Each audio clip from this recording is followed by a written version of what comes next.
नमस्कार दोस्तों, दबंग खेसारी लाल यादव का एक सुपर हिट सॉन्ग आ रहा है जो गाना के नाम है सजनवा। जी हाँ मेरे दोस्तों, गाना के नाम है सजनवा। एकदम बवाल और अलग लुक में ये गाना आने वाला है।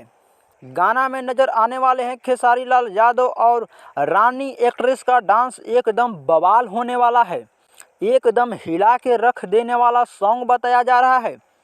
भोजपुरिया दर्शकों द्वारा बताया जा रहा है कि ये गाना बहुत ही बवाल मचाने वाला सॉन्ग है। आते ही ट्रेंडिंग में गाना जाने वाला है, तो ये गाना का देखना ना भूलिएगा मेरे दोस्तों। गाना एकदम बवाल और तहलका मचाने वाला सॉन्ग आ रहा है।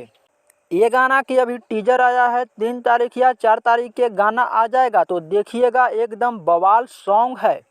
खेसारी लाल एकदम हिला के रख देने वाले हैं। रानी का इसमें डांस एकदम जबरदस्त है। तो अभी टीजर आया है खेसारी म्यूजिक वर्ल्ड के यूट्यूब चैनल से और गाना भी आने वाला है खेसारी म्यूजिक वर्ल्ड चैनल से ही। तो गाना को जरूर एक बार देखिएगा और वीडियो पसंद आया तो चैनल को सब्सक्राइब कीजिएगा दोस्तों। मिलते हैं अगले नेक्स्ट वीडियो में।